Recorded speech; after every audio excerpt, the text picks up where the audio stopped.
Florida Gov. Ron DeSantis suspended his presidential campaign on Sunday, posting a video on X saying he could not ask his campaign staffers to give their time, without a clear path to victory. It's clear to me that a majority of Republican primary voters want to give Donald Trump another chance, DeSantis said. He added that he had signed a pledge to support the eventual nominee. As he left the race, DeSantis took a parting shot at opponent Nikki Haley. Trump, he said in his video, has my endorsement because we can't go back to the old Republican guard of yesteryear, a repackaged form of warmed-over corporatism that Nikki Haley represents. Who's running for president? Soon after DeSantis announced he was dropping out of the race, Haley told reporters, "He's been a good governor, and we wish him well," and noting that the race is now down to one fella and one lady, she added, "May the best woman win." After placing a distant second in Iowa, losing to former President Donald Trump by 30 points, DeSantis has failed to articulate his path to the nomination, and what states he would be able to win against Trump. Dropping out of the race 2 days before the New Hampshire primary, he had invested large amounts of time and money in trying to win Iowa,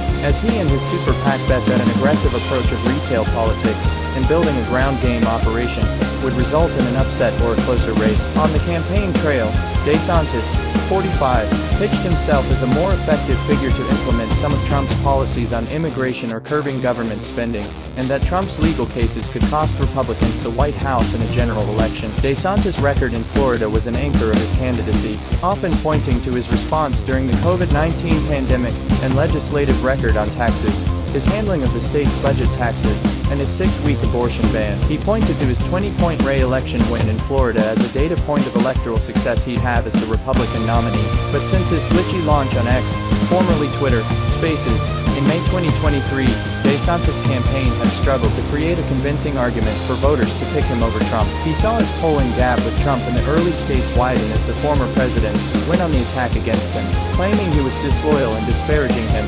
disanctimonious. Trump's campaign and allies spent millions on anti-DeSantis ads, and trolled him on his personality, his footwear and internal dysfunction with his campaign. His campaign appeared to be overspending early on, straining its financial resources and cutting staff heading into fall of last year. The campaign struggled to generate high fundraising numbers throughout the campaign, especially as Haley won support from GOP donors looking for a non-Trump candidate. Throughout his run, a pro-DeSantis super PAC, Never Back Down, had an outsized role not traditionally seen in presidential campaigns, running the grassroots operations and door-knocking in the early states. The super PAC hosted DeSantis as a special guest for a majority of his campaign events because his presidential campaign was low on funds. Never Back Down saw a high-profile turnover of leadership in November and December after conflicts over advertising strategy, increased involvement on the PAC's board from DeSantis loyalists from Tallahassee, and overall frustration with the governor's position in the polls. Legally, campaigns and super PACs cannot coordinate because super PACs are not subject to any fundraising limits. The heavy involvement by Never Back Down prompted a formal complaint to be filed by the Campaign Legal Center. While DeSantis argued that he could whittle the race down to a two-person matchup against Trump, DeSantis failed to establish himself as the clear Trump alternative, especially as Haley saw a rise in the polls in Iowa and New Hampshire after her strong debate performances in the late summer and fall. According to two people close to DeSantis, there was a fierce debate over the weekend in his inner circle about his path ahead.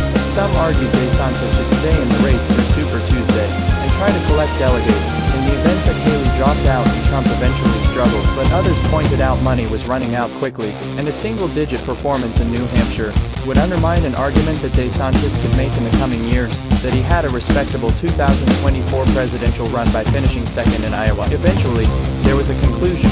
The people said that it would be best if he left the race now. 4 days, DeSantis leaned toward continuing his presidential bid, but ultimately came to see dropping out as the best play to keep his political capital alive for 2028.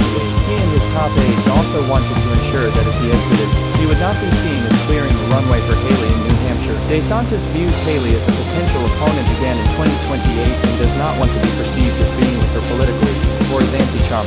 One person close to DeSantis says he is privately determined to repair his ties with any angry or frustrated members of the Trump movement over the next few years. Republican sources in New Hampshire and sources close to Trump said that DeSantis calculated that quitting now could push his supporters, perhaps 3% to 5% of the state's primary voters, toward Trump and help the former president top 50% on Tuesday. Trump hopes to win the New Hampshire primary with over 50% of the vote, and more than a 12 to 15-point margin over Haley. Asked in January on New Hampshire radio whether he believes he should have waited until 2028, when he likely wouldn't be facing Trump, to launch a run, DeSantis replied, "I don't know what 2028 is gonna look like. I may not have the calling then. I had the calling now. I think the party supporting me would lead to great results over an 8-year period. Obviously with Trump in, it's more difficult," he added.